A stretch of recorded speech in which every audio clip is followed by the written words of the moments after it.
आज की सप्तम उन्मेष में आप सभी का एक बार स्वागत है। और जैसे कि आप सभी जानते ही हैं कि हम लोगों ने कल जो बात की थी वो कश्मीर शैव दर्शन के भक्ति के संदर्भ में एक बात की थी कि कश्मीर शैव दर्शन में भक्ति का वैशिष्ट्य क्या है, उसका स्वरूप क्या है और किस रूप में वो हमारे सामने उभर कर आती हैं। और एक चीज़ जो बड़ी स्पष्ट उभर कर आई थी हमारे साथ, वो ये थी कि कश्मीर शैव भक्ति का जो स्वरूप है वो अ, उसमें उत्साह और उल्लास का अपना एक वैशिष्ट्य है, जबकि वो वैष्णव भक्ति में उसका स्वरूप जो है वो दैन्यता में है। तो इसके साथ जुड़े हुए अन्य जो बाकी चीज़ें हैं, अन्य जो बाकी तत्व हैं, उनको भी हम थोड़ा-सा देखने की, समझने की कोशिश करेंगे आज।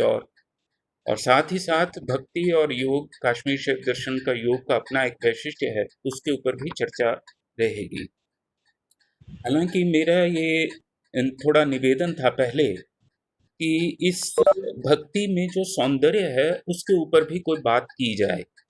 क्योंकि भक्ति में जो सौंदर्य है, उसका स्वरूप भी हमारे सामने इस रूप में आकर उपस्थित होता है।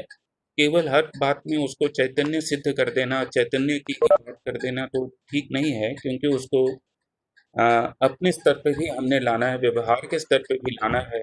केवल एक निर्गुण रूप की ही बात करके तो बात एक दार्शनिक स्थिति नहीं हम पैदा कर सकते। तो सौंदर्य और दर्शन इन दोनों के बीच में, क्योंकि दर्शन शब्द जब आप इस्तेमाल कर रहे हैं तो इसका मतलब है कि सौंदर्य का दर्शन तो करेंगे ही करेंगे। और जब आप दर्शन करने जाएँगे तभी आपको तथास्तु की प्राप्ति होगी। तो मुझे लगता है कि तथास्तु और दर्शन के बीच में जो सौंदर्य है वो शायद एक भोग है, जिसके माध्यम से आपको तथास्तु की प्राप्ति होती है। तो ये एक सामान्य भारतीय जीवन पद्धति है कि हम मंदिर में, हम अपने इष्ट के पास, गुरु के पास दर्शन के लिए जाते हैं और वहाँ कुछ न कुछ भोग लेकर के जाते हैं और फिर वहाँ से हमें जो है तथास्तु की प्राप्ति होती है। तो इस दृष्टि से मेरी ये ज़रूर इच्छा थी कि अगर हम भक्ति में जो कश्मीर शैव दर्शन की भक्ति में जो सौंदर्य है, या शिव भक्तों ने जिस तरह से शिव के सौंदर्य को प्रस्तुत किया है, अगर वहाँ से हम बात करके कश्मीर शैव दर्शन के योग की ओर अग्रसर हों, तो मुझे लगता है कि वो एक थोड़ा सामान्य रूप से अलग होकर के हम चर्चा कर पाएंगे, एक नई चर्चा वो हमारे पास उपस्थित रहेगी। तो इन्हीं शब्दों के साथ मैं डॉक्टर रमाकांत जी से निवेदन करता हूँ कि वो अपनी आज की बात आरंभ करें और इस चर्चा को अग्रसर करें। अनस्तमित भारूपस्तेजसान्तमसा जय कुरुन्तयदन्तश्च तेजांसि चितमांसि। प्रिय बंधु वृंद, आज का वक्तव्य देने से पहले मैं एक बात थोड़ा स्पष्ट कर देना चाहूँगा कि अभी तक ये जितने भी हमारे वक्तव्य हैं, इन वक्तव्यों से कश्मीर शैव शास्त्र की मौलिक संवेदनाओं से परिचय कराने का प्रयास रहा है। इसमें ये बड़ा सुखद लगता है कि इसमें कुछ विद्वान लोग शैव शास्त्र को जो जानने वाले हैं, प्रोफेसर वीणा अग्रवाल हैं, राजेंद्र शर्मा जी हैं, सुरेंद्र मोहन मिश्र जैसे लोग, जो कश्मीर शैविज्म की पृष्ठभूमि जिनकी बड़ी सशक्त है, उन लोगों का भी इसमें सहयोग प्राप्त हो रहा है। तो मैं समझता हूँ कि ये एक परिचयात्मक है, लेकिन ये सारा वक्तव्य परिचयात्मक होते हुए भी संवेदना का परिचय होना भी अपने आप में एक महत्वपूर्ण बात होती है।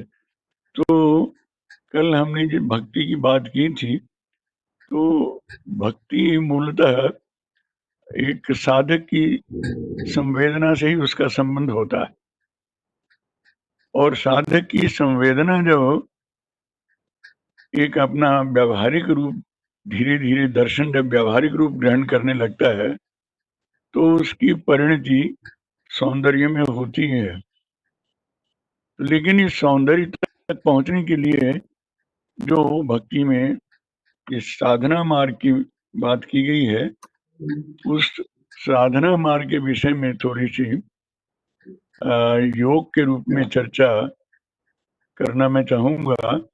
और क्योंकि सौंदर्य जो है, सौंदर्यानुभव जो है, आनंद का अनुभव जहाँ होता है वो उसकी एक प्रकार से चरम परिणति है। मैं उस अवस्था में चला जाऊं जिस अवस्था के अंदर मुझे एक एकत्व का अनुभव होने लग गया, तो उस समय मेरी दृष्टि का जो उन्मेष होगा वो सौंदर्य का ही वो अनुभव करेगा, सौंदर्य को ही देख सकेगा, सौंदर्य की ही रचना कर सकेगा।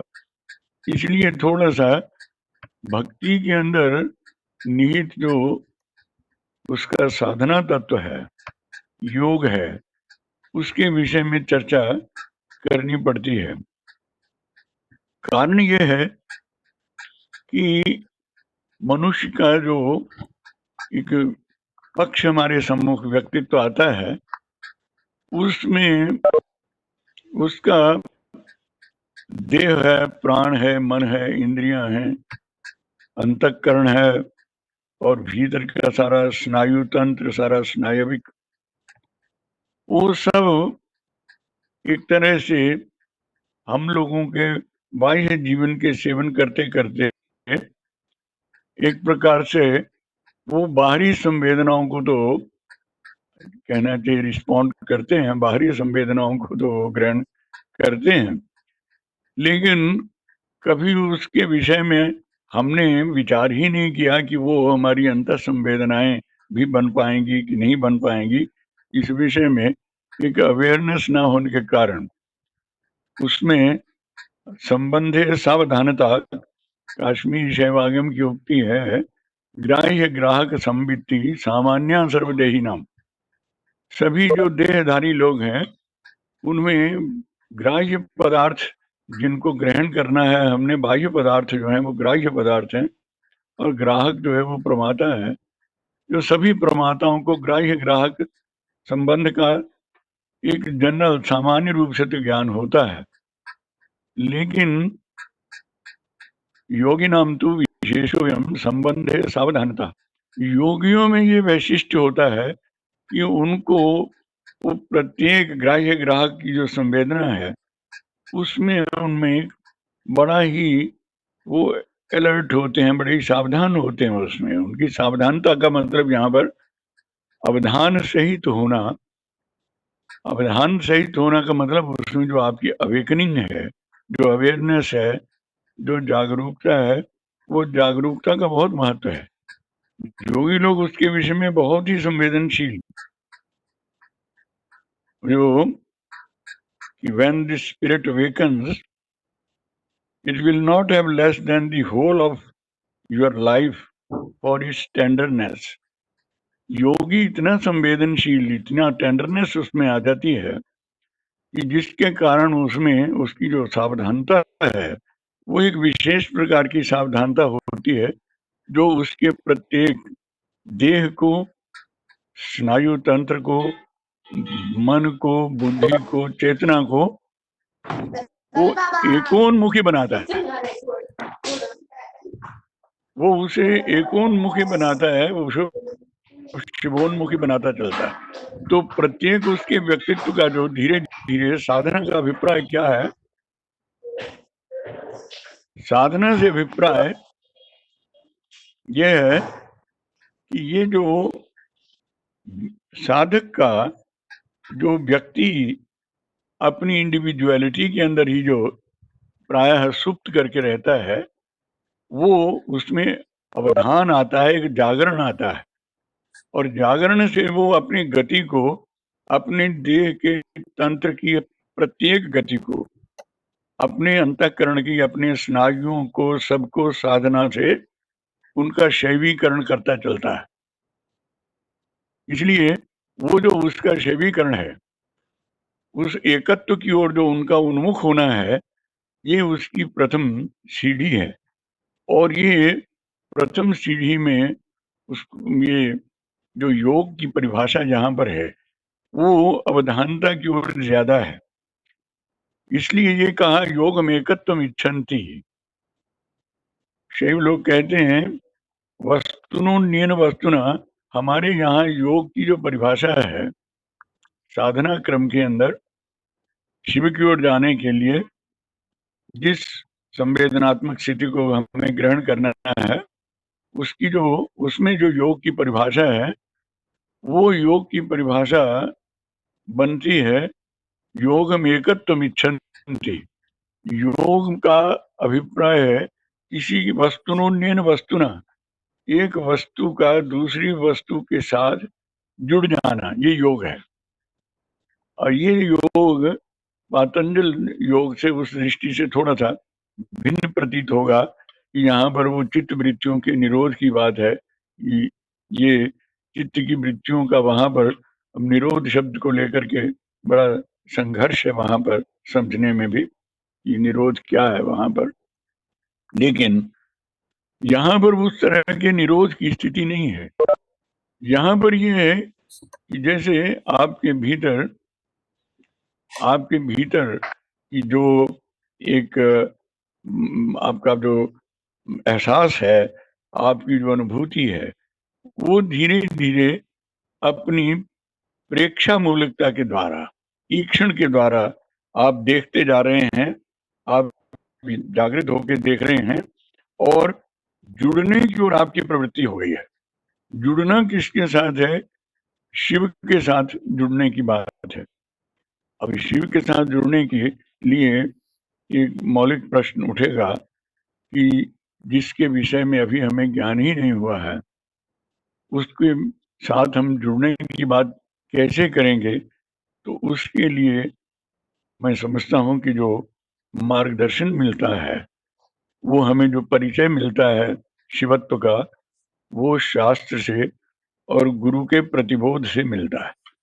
गुरु के प्रतिबोध से और शास्त्र के संकेत निर्देश से हमें उस शिवत्व का एक स्वरूप हमारे भीतर बनता चला जाता है। तो उसमें यह है कि प्रत्येक जो व्यक्तित्व का अंश है, प्रत्येक व्यक्ति का जो भी चेतना का जो भी कोना है, उस प्रत्येक कोण को शिवमय होने की तरफ ले जाना है। और शिवमय होने की तरफ ले जाने से जिस योग का उदय होता है, उस योग को, योग की जो पराकाष्ठा है, उसको शैव लोग शांभव योग कह देते हैं। शांभव योग में जो स्थिति है, वो उच्चतम स्थिति जिसका वर्णन जो है वो प्रायः शैव लोग कर देते हैं कि शांभव योग के अंदर वो केवल मात्र इतना ही उसकी संवेदना के अंदर आता है, चाहे बाह्य पदार्थों को देख रहा है, सुन रहा है, समझ रहा है, सब कुछ समझ रहा है, लेकिन उसका जो एक अनुभूति अंदर से, उसकी जो संरचना, उसकी व्यक्ति की संरचना है, वो शांभव योग में शिवमय ही हो जाती है। और उसको शांभव योग की स्थिति का जो वर्णन करते हैं, मत एवोदितमिदम, और तब इस भाव में रहने वाला व्यक्ति, मत एवोदितमिदम, ये सारी इदंता, ये सारा जो बाह्य जगत है, ये सब भी मेरे से ही उदित हुआ है।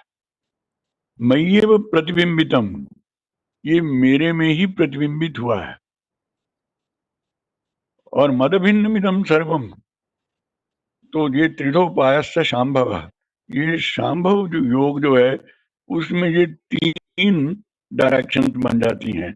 ये मेरे से ही उदय हुआ है, मेरे में ही प्रतिबिंबित हो रहा है, रिफ्लेक्ट हुआ है, और मेरे से ही ये अभिन्न रूप में स्थित है। तो ये मैंने ये शांभव योग की बात इसलिए शुरू में कर दी है कि शांभव योग से ये पता लग जाए कि लक्ष्य जो है वो इसके अंदर जो काश्मीर शैव दर्शन में योग की स्थिति है, उसका लक्ष्य शांभव योग में है।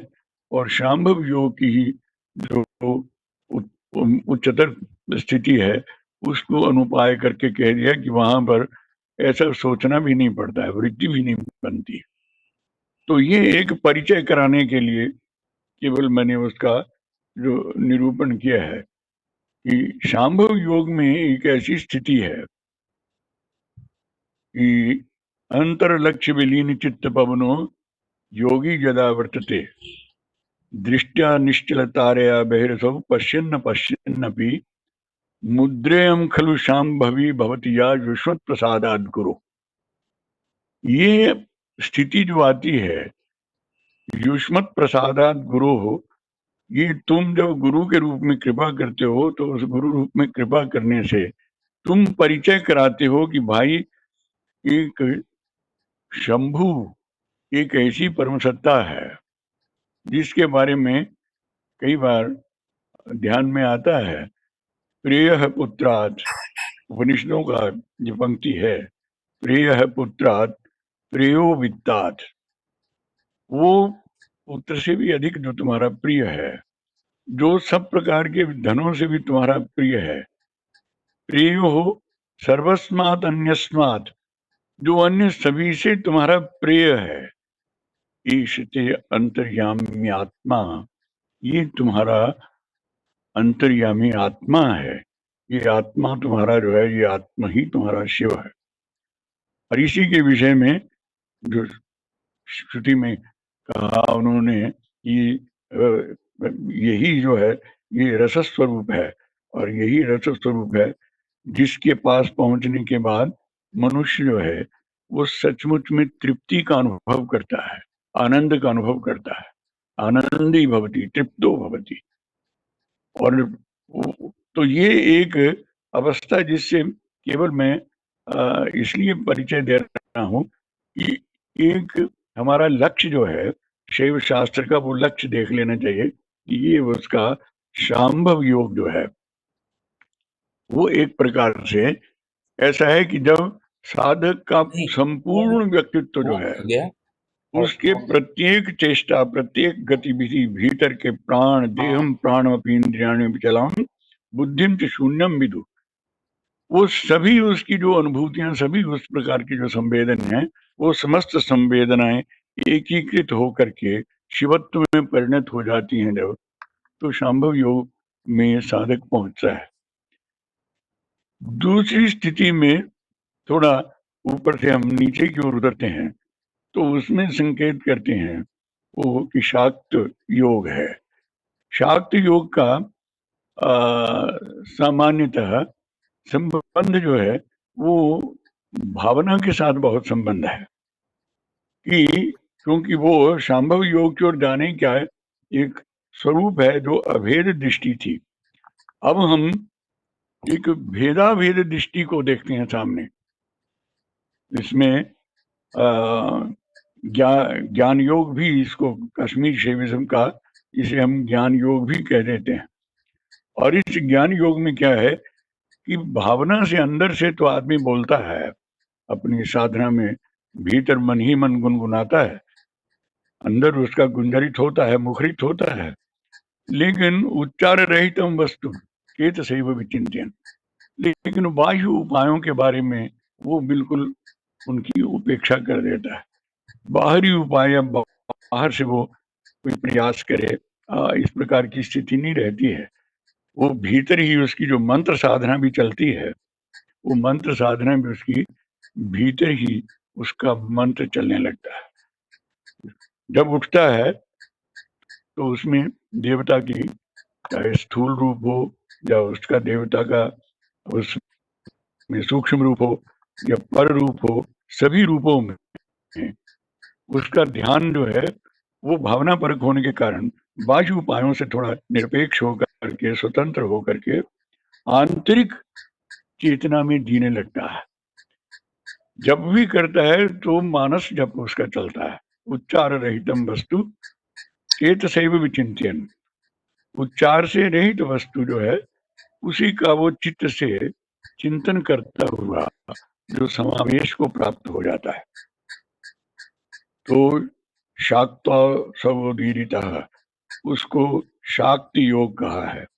शाक्ति योग के अंदर विशेष रूप से जो शैव योगी हैं वो मंत्र साधना में प्रवीण हो जाते हैं।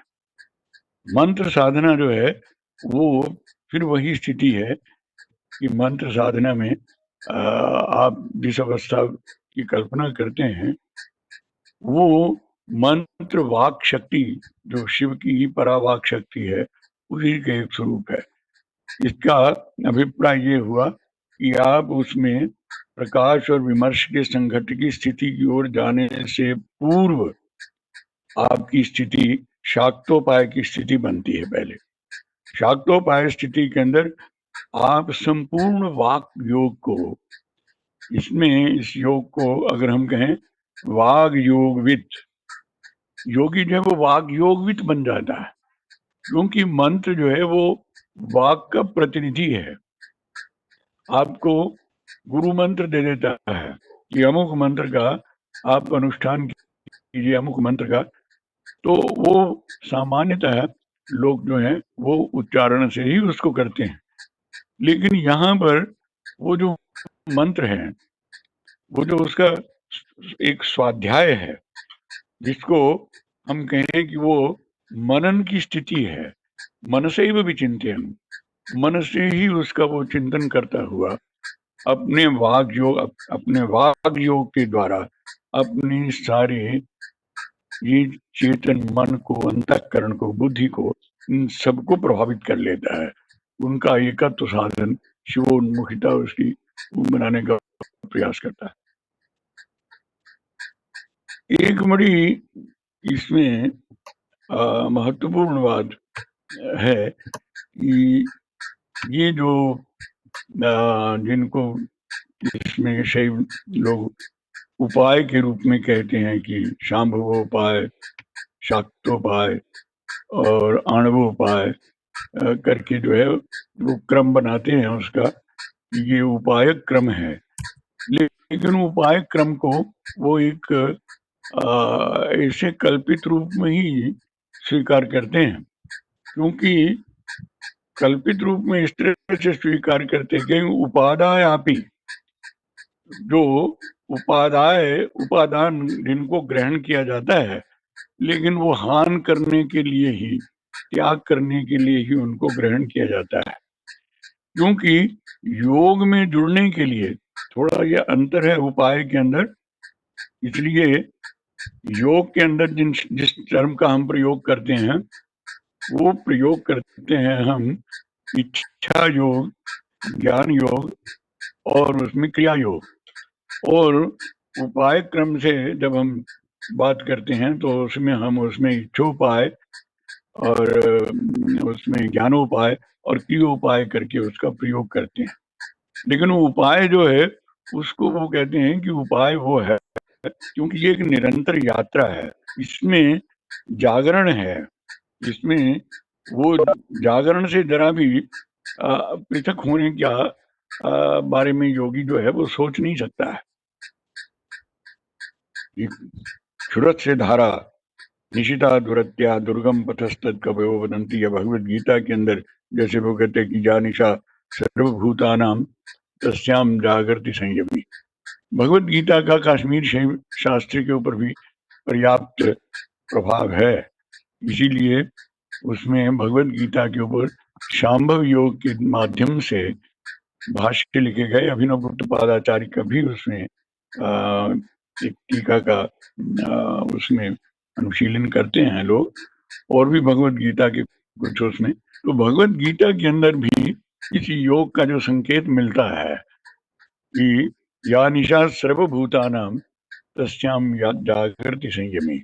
अभिप्राय ये है जस्याम जागृति भूतानी सा निशा पश्यतो गुणे, इसका अभिप्राय यह है कि रात्रि में उसका जो जागरण है, लोगों को इस चीज का पता कैसे नहीं लगता है, क्योंकि वो भावना के बल से, अपनी भावना के बल से वो शाक्तोपाय के अंदर वो वाक के उस मूल तक पहुंचने का प्रयास करता है, जो वैखरी से होता हुआ, मध्यमा से होता हुआ, पश्यंती से होता हुआ परा के पास जाता है, और परा में जाने का अभिप्राय है कि वो शांभव योग में चला गया। तो इसलिए ये एक निरंतर यात्रा होने के कारण सभी जगह योग शब्द का प्रयोग ज्यादा उपाय की अपेक्षा हम देखेंगे तो ज्यादा सार्थक लगता है, कि उसमें कि एकत्व इच्छन, क्योंकि इसके अंदर वो योग जो है वो जुड़ना है उस एकत्व के साथ। वस्तुनोन्येन वस्तुना, हमने शुरू में जो परिभाषा दी थी, योगम एकत्वम इच्छन्ति वस्तुनोन्येन वस्तुना, वो वस्तु का एक जो शिवत्व है, जो आत्म है हमारा, या हमारा जो आत्म तत्व है, उसको हम शिव तत्व के रूप में एक परिणत होते हुए देखना चाहते हैं। उसकी ओर ही हमारी निरंतर यात्रा जो है वो चलती रहती है। इसलिए उस यात्रा का जो सबसे नीचे का सोपान है उसको क्रिया योग करके कहा गया है। लेकिन इस क्रिया योग शब्द का प्रयोग जो है वो पातंजल योग में भी हुआ है। उसमें तपस्वाध्याय ईश्वर प्रणिधानानि क्रिया योग, ये क्रिया योग जो है वो उसमें जो अष्टांग योग है, उस अष्टांग योग के अंदर जो तीन हैं, तपः, स्वाध्याय, ईश्वर प्रणिधान, इनको क्रिया योग में ले लिया गया है। लेकिन यहाँ पर ये तपः, स्वाध्याय, ईश्वर प्रणिधानानि क्रिया योग की अपेक्षा यहाँ पर उसको आणव योग करके क्रियोपाय जो है, आणवोपाय जो है, वो क्रियोपाय जो है उसी को ही उसमें कह दिया गया है कि ये क्रिया योग है। तो इस क्रिया योग के अंदर वो सारी बातें शामिल हो जाती हैं जो एक व्यक्ति अपनी दिशा का निर्धारण करके उस मार्ग की, अध्यात्म के मार्ग की यात्रा की ओर प्रवृत्त होता है। यहाँ पर वो बोलता भी है, यहाँ पर वो चर्चा भी करता है। तो वहां पर उच्चार कर्ण ध्यान, तो स्थान वस्तु प्रकल्पन है। यहाँ पर वो अपनी चेतना को, एक उच्चार शब्द का बड़ा यहाँ सार्थक प्रयोग है, जिसको हम कहते हैं कि जो आदमी सुप्त जो चेतना है, जो सुप्त है, उसको जगाने का प्रयास जिसके अंदर किया जाता है। ये सुप्त क्या है, इसके लिए हमें ये यहाँ तपस का अर्थ क्या हो जाता है, तपस का अर्थ हो जाता है अवलोकनम एवं तपः। ये जो प्रकाश है, देखने का प्रकाश जो है, दृष्टि आपकी जब उसमें है, और इसी को कुंडलिनी का स्थान माना गया है। ऊपर से जब नीचे की ओर उतरते हैं तो मूलाधार स्थित जो स्थान है, अब ये नाथ योग के अंदर दूसरे उसमें कहा गया है कि सुप्त कुंडलिनी जो है उसी का जागरण होता है। वो शिव की ओर जागृत होकर के जब जाना चाहती है तो उसमें उसे कुंडलिनी योग का नाम दे दिया जाता है। और ये क्रिया का जो संबंध है क्रिया योग का, वो उसके उच्चार माने ऊर्ध्व चरण की ओर उसकी गति है। ऊर्ध्व चरण की ओर गति है, तो उसका एक बड़ा मार्मिक एक पोइटिक तरीके से वर्णन शारदा तिलक के अंदर भी आता है कि निज भवन निवासा दुच्चरंती विलासई, कि ये जो कुंडलिनी शक्ति है, ये कुंडलिनी शक्ति अपने सौंदर्य से, इसलिए सौंदर्य का अनुभव करने के लिए उस कुंडलिनी का जागरण होना बड़ा जरूरी है शैव योग के अंदर, अगर सौंदर्य का अनुभव करना है। क्योंकि शक्ति जो है स्वयं सुंदरी है। इसलिए निज भवन निवासात, जो उसका कुंडलिनी का अपना भवन है, मूलाधार चक्र नीचे सबसे, उस मूलाधार चक्र में उच्चरंती, यहाँ उच्च ऊर्ध्व ऊपर की ओर चरण करती हुई अपने शिव की ओर जब वो चलने लगती है, निज भवन निवासा दुच्चरंती विलासई, तो अपने वो विलास से, अपनी वो दृष्टि से, अपने आलोक से, उसका विलास क्या है? उसकी गति ही उसका विलास है। वो सुषुम्ना मार्ग से जब प्रवाहित होती है, उच्चरंती विलासे पथि पथि कमलानाम चारुहासम विधाय। पथि पथि कमलानाम, रास्ते में जितने भी ये षट चक्र आते हैं, ये 6 चक्र जो रास्ते में आते हैं, मूलाधार से ऊपर स्वादिष्ठान है, षटकों षटदल है, वो मणिपूरक है, दशदल है, नाभि चक्र में है, अनाहत में है, विशुद्धि में है और आज्ञा में है। तो वो ऊर्ध्व की ओर उसका जो संचार एक बार शुरू होता है, तो उसकी प्रत्येक गति में कहते हैं पथि पथि कमलानाम चारुहासम, वो जैसे रास्ते में वो ऊपर की ओर चलना शुरू करती है, वो ऊपर की ओर जो चलना शुरू करती है, उसके साथ आप अपने को जरा आइडेंटिफाई की, वो कुंडलनी आपकी ही है, आप ही कुंडलनी है। वो साधक का जो व्यक्तित्व है वही कुंडलनी है। वो जब ऊर्ध्व गति करती है, तो उसमें पथि पथि यात्रा में कमलानाम चारुहासम विधाय, रास्ते में जो कमल हैं, वो कमल जो हैं उनका चारु हास, कमल का हास क्या होता है? खिलना उसका। तो आपके उस पर्टिकुलर जो वहां पर जो चक्र है, जो एक, वो सारे की सारी पंखुड़ियां जो बंद पड़ी होती हैं, वो पंखुड़ियां सारी की सारी खिल जाती हैं। पथि पथि कमलानाम चारु हासम विधाय, वो सारे कमल जो हैं वो हंसने लगते हैं। उनके अंदर चारु, चारु शब्द का अर्थ क्या है? उनके अंदर एक सौंदर्यानुभव आता है। तो चारु हास, एक विलास शब्द का प्रयोग इसमें जो सौंदर्य परक है। निज भवन निवासा दुच्चरंती विलास, अपने विलासों से, विलास जो होता है वो चेहरे के ऊपर आता है, एक सौंदर्य जो आता है उसको विलास कहते हैं। पथि पथि कमलानाम चारुहासम विधाय, और उसको, उसका वो खिलाती हुई उन कमलों को, तरुण कुंडली देवता सा, तरुण तरुणी सदृशा कुंडली देवता सा, वो उगते हुए सूरज के प्रकाश जैसी वो तरुणी जो कुंडली है। शिव सदन निवासाद, जब शिव सदन में पहुंचती है, दीपेदात्म तेज, तो वो अपने तेज को शिव सदन में जब पहुंचती है, उसमें आपके सहस्रार के में जब पहुंचती है, तो ये जिसे कुंडलिनी कहा, जो मूलाधार से चल करके यात्रा करते हुए रास्ते में सभी कमलों को विकसित करती हुई, एक एक कमल जब खिलने लगता है, तो उस एक एक कमल के खिलने में जो आनंद की अनुभूति होती है, आपकी जो सौंदर्य दृष्टि विकसित होने लगती है, वो प्रत्येक कमल का खिलना, कमल जो है हमारा एक बहुत महत्वपूर्ण प्रतीक है। इस महत्वपूर्ण प्रतीक को लेकर के महाभारत में एक जगह प्रश्न उठा दिया किसी ने। उसने प्रश्न किया कि ये बताइए कि ये ब्रह्मा जो है वो कमल से उत्पन्न हुए थे, तो ज्येष्ठ ब्रह्मा है कि कमल ज्येष्ठ है?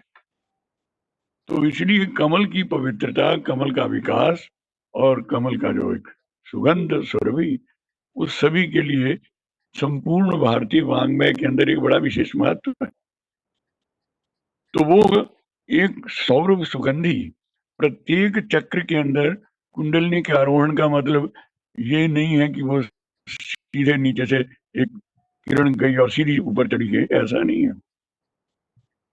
वो आपके अनुभव, साधक के जो अनुभव है, वो चारु हासम विधा है, उसमें हंसता है, वो आनंदित होता है। उसके अंदर कितने कितने ये जो टेक्निकल शैव शास्त्र हैं, उसके अंदर वो कहते हैं कि 6 प्रकार के आनंदों का उसमें आविर्भाव होता है। 6 प्रकार के आनंद धीरे धीरे प्रत्येक चक्र पर आनंद की स्थिति बदलती जाती है, और ये आनंद जाकर के अपने वो उसकी यात्रा की संपूर्णता के स्तर पर जाकर के उसकी परिणति जगदानंद के अंदर हो जाती है। ये जगदानंद जो है वो उसकी, अब ये जगदानंद भी टर्म जो है इसे कई तरह से व्याख्यात करते हैं, लेकिन अगर योग की दृष्टि से ही, अंतर्मुखता की दृष्टि से ही इसका निरूपण किया जाए तो बात अलग है, लेकिन अगर इसका सौंदर्य शास्त्रीय दृष्टि से निरूपण किया जाए तो मुझे लगता है कि कश्मीर शैविज्म के अंदर जो प्रतीक योजना है, ये प्रतीक योजना बड़ी महत्वपूर्ण प्रतीक योजना है।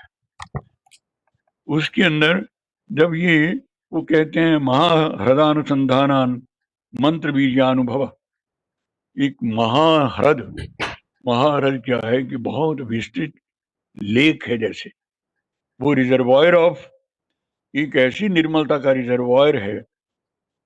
तो वो महाह्रद किस चीज का है? वो वाक तत्व का, वाक शक्ति का, वो सारस्वत, इसलिए वाक के साथ सारस्वत रस का संबंध, जल का संबंध, लेकिन उस निर्मल जल का संबंध जिस निर्मल जल के अंदर जो बिल्कुल प्योर एक तरह का स्नोई वाटर है, पिघली हुई उसका, जिसके अंदर ये मिट्टी का पानी नहीं मिला हुआ है, जिसके ऊपर परमहंस ही वहां जाते हैं, दूसरे लोग कहते हैं नहीं जाते हैं, इस प्रकार की जो संकल्पनाएं हैं। तो ये जो प्रतीक योजना शैव शास्त्र के अंदर है, क्योंकि शैव शास्त्र के अंदर त्रिक शास्त्र की जब हम बात करते हैं तो उसमें कौल, जो शैव शाक्त सभी प्रकार की दृष्टियां जो उदय हुई हैं, उसमें नाथ कल्ट भी शामिल हो जाता है, दूसरे भी शामिल हो जाते हैं, लेकिन उसको दर्शन के पक्ष में हम थोड़ा उसको अलग देखने का प्रयास करते हैं। इसलिए ये जो प्रतीक योजना है, मैं समझता हूँ कि साधक की ये जो गति है अपने अध्यात्म के अंदर उठने वाली, तो उसमें ये जो उच्चार है, ये उच्चार से वो प्रारंभ करता है। व्यवहार की दृष्टि से अगर देखें तो ये उच्चार क्या है कि आप ऊर्ध्व चरण की ओर जागृत हुए, तो जागृत हुए तो सबसे पहले आपको अपनी देह को साधना पड़ेगा, देह के बारे में जागृत होना पड़ेगा। देह के साथ आपका प्राणोच्चार, प्राण के प्रति जागृत होना पड़ेगा। प्राण की स्थिति क्या है? योगी लोग जो हैं वो विशेष रूप से इस बात का ध्यान रखते हैं कि 24 घंटे में हमारा प्राण जो है वो उसका प्रवाह कितना है, कहाँ तक चलता है, कहाँ तक प्राण जो है, और देह के अंदर ये हमारी नाड़ियों में जो प्राण संचारित हो रहा है वो किस प्रकार से प्राण अपान व्यान उदान समान नाग कूर्म कृकल देवदत्त धनंजय आदि जो 10 वायु हैं, ये देह के अंदर किस प्रकार से इनको वाच करना कि प्रत्येक स्नायु के भीतर से प्रत्येक संवेदना जो है वो इस प्राण तत्व को, वायु तत्व को शिवमय कैसे बना लेती है। ये प्राणोच्चार का ये रहस्यार्थ है। शब्दार्थ उसका प्राणोच्चार का यही है कि वो उसमें एकाग्रता करता है, कंसंट्रेशन करता है प्राण के ऊपर, अपान के ऊपर, और जब करता है इस तरह से तो उसके अंदर किस किस प्रकार से क्या अनुभूतियां आती हैं, और फिर उसको उसमें चिदुच्चार के साथ, चेतन के साथ उसको चेतन की ओर उन्मुख, ये जागृत हो गए हैं तो फिर ऐसे नहीं है कि जागृत होकर के वहीं पर बैठे हैं बिस्तर के ऊपर, फिर अपनी चेतना को अग्रसर किया शिवत्व की ओर, जिसे उसने उच्चरंती समुच्चय नील भवन निवासाद उच्चरंती विलासे, फिर वो चेतना जो है उच्चार उसका अग्रसर होती है। तो उसके लिए क्रिया योग के अंदर साधना के कई पक्षों का निरूपण, जिनका विस्तार में इस समय निरूपण करना संभव नहीं है, लेकिन क्रिया योग का इसमें भी बहुत महत्व है। और उस क्रिया योग के अंदर ये संपूर्ण विश्व की कहीं से भी साधनाओं का वो आरंभ करने की अनुमति कि ये पूरे के पूरे 118 भवनों तक, और जहां जहां भी देश काल कहीं से भी जहां जहां से भी उठ सके वो ध्वनि जो है, वो एक शिवत्व का नाद जो है वो भीतर से उठना चाहिए। और वो नाद जब उठता है तो वो नाद का ऊर्ध्वीकरण जो है वो मंत्र राष्ट्र में मंत्र बनता हुआ चेतना में कैसे परिणत होता है, तो मैं समझता हूँ कि उस उसके विषय में फिर कभी चर्चा जब होगी तो क्रिया योग का विस्तार से निरूपण फिर किया जा सकेगा। तो आज के लिए मैं समझता हूँ कि आप सभी जो मित्र लोग हैं जहाँ पर जो सुनने आए हैं उन सभी लोगों को इतना ही अर्पित कर पा रहा हूँ। धन्यवाद। धन्यवाद आपका। अगर कोई प्रश्न है या कोई बात स्पष्ट करना चाहते हैं तो आप सभी का स्वागत है। हमारे साथ सुरेंद्र मोहन मिश्र जी, राजेंद्र शर्मा जी, दीना अग्रवाल जी और कुमार गौरव जी। हालांकि इस तरह से सीधा परिचय तो नहीं है कुछ एक लोगों के साथ, लेकिन अगर कोई बात है तो आप अपनी हमारे साथ शेयर कर सकते हैं। जैसे कि मैंने शुरू में ही कहा था कि भी बात शुरू करते करते मुझे वो अपनी बात ही थोड़ी सी अच्छी लगी कि दर्शन जो है वो दर्शन को हम फिलॉसफी में तो ले लेते हैं, लेकिन सामान्य रूप से देवता का जब आप दर्शन करने जाते हैं तो वहां से आप एक इस दृष्टि के साथ जाते हैं कि वहां से तथास्तु प्राप्त होगा और उसके लिए आप एक भोग लेकर के जाते हैं और वो भोग ले जाने के लिए आपको योग की जरूरत है। दर्शन के लिए योग, और योग से फिर आप भोग प्रस्तुत करें देवता को और फिर आपको तथास्तु मिलेगा। तो ये एक अ, सरल सी लेकिन सुखद मुझे व्याख्या सी लगी आज। तो बाकी आपने सारा लेक्चर सुना है और उसमें बहुत सारे पक्ष योग के, काश्मीर शैव योग के हमारे सामने उभर कर आए हैं और सौंदर्य पक्ष भी उसमें अपनी एक विशेषता लिए हुए है। तो मैं चाहूंगा कि आप अपना माइक ऑफ करके अगर कोई बात है तो अपनी बात हमारे साथ साझी कर सकते हैं और फिर इसको हम समाप्त करेंगे। सर। हाँ जी, हाँ जी। हाँ, सर आपने ये बताया महाहृदय अनुसंधान मंत्र वीर्य अनुभवा, थोड़ा इसे स्पष्ट करें सर। ये उसमें शिव सूत्रों में है।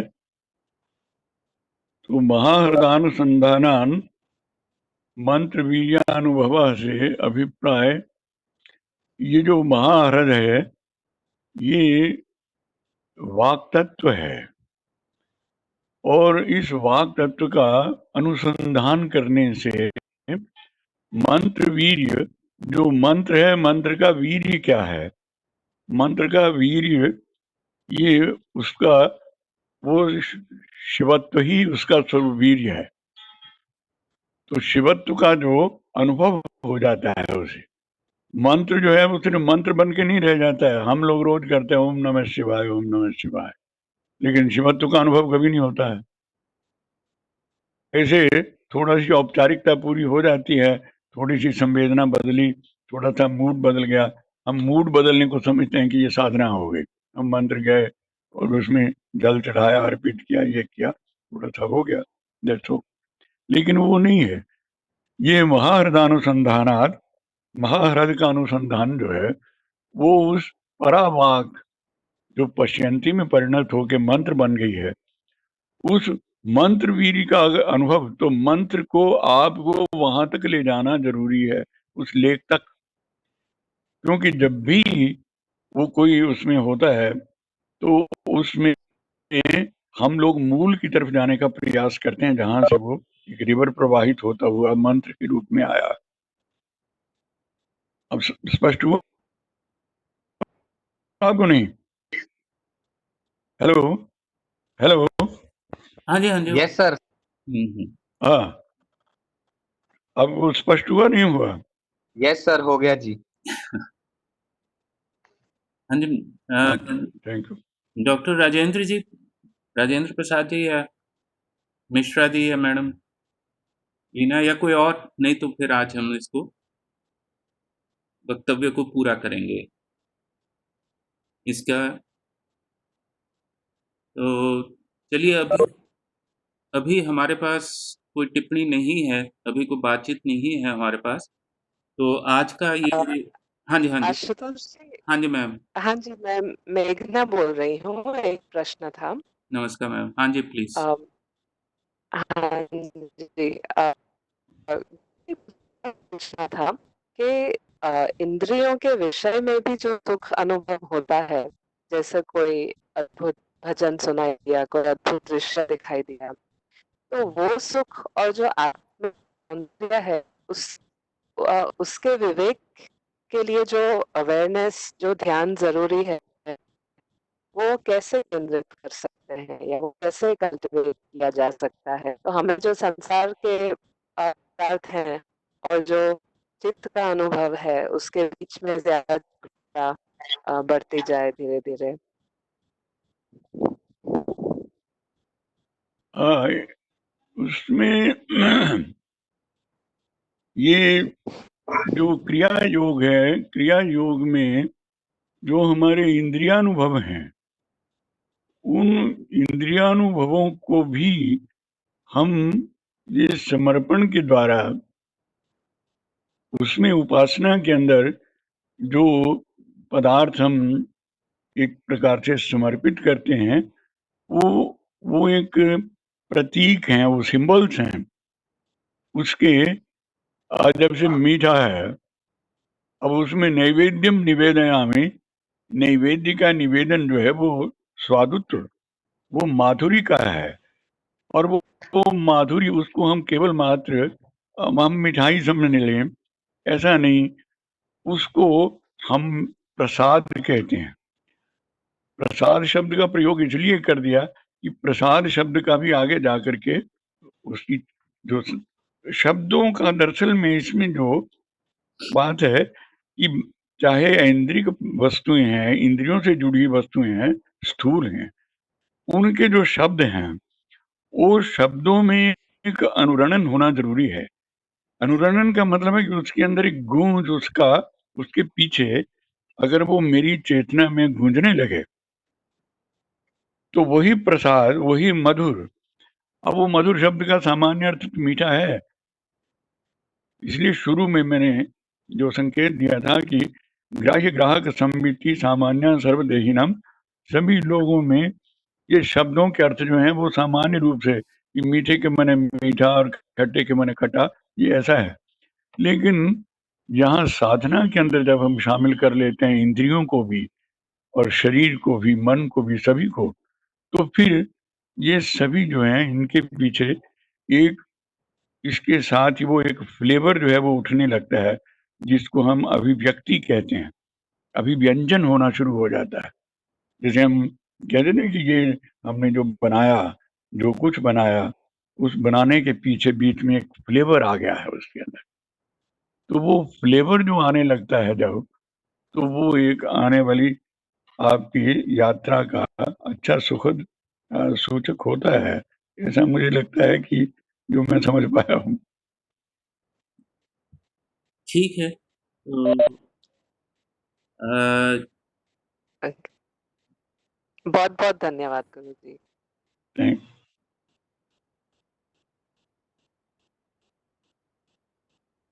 मैडम रितु, आप कुछ कहना चाह रही हैं? हेलो? नहीं, आवाज़ आपकी नहीं आ रही। हेलो? नहीं, आवाज़ नहीं आ रही आपकी। चलिए, आज का ये बात हम इस लेक्चर का जो निमेष है, उन्मेष तो हमने योग से किया था, और निमेष जो है वो यहाँ पर आकर के वो भी योग में ही कर लें। हाँ, योग में ही कर लेते हैं। और जो मैडम मेघना ने एक प्रश्न किया था, वो मुझे बड़ा रुचिकर लगा, और शायद ऐसा उसका एक पक्ष हो सकता है कि जब तक हमारी अपनी जो हमारे अपने लिमिटेशंस हैं, जिसे काल, कला, राग, नियति कहा है, जब तक हम उनका विस्तार नहीं कर लेते, हमारी अपनी परसेप्शन जब तक उसमें एनहांस नहीं होती उन लिमिटेशन से, और प्रकाश तत्व जैसे जैसे बढ़ेगा, तो मैं समझता हूँ कि वो दुख और वो बाकी सारी बातें जो हैं वो अपने आप उस प्रकाश में जो है वो समाप्त हो जाती हैं। वो फिर दुख नहीं रहता, वो प्रकाश रूपी हो जाता है। बिल्कुल वैसा ही है कि जैसे आप पानी को मिलाते हैं पानी में, तो वो धीरे धीरे धीरे वो बिल्कुल उसी रूप में चला जाता है। तो ये लिमिटेशंस की वजह से है, जो राग, काल, कला, नियति, शायद इस तरह का एक पक्ष ये भी हो सकता है आपके प्रश्न का। यही मैंने कहना था, और इन्हीं शब्दों के साथ आज का ये हम समापन करते हैं, और कल पुनः 8 बजे दोबारा यहाँ मिलेंगे और आगे की बातचीत आरंभ करेंगे। आप सभी का बहुत-बहुत धन्यवाद, शुक्रिया, और आप लोग छोड़ सकते हैं, मीटिंग समाप्त कर सकते हैं। धन्यवाद आप सभी।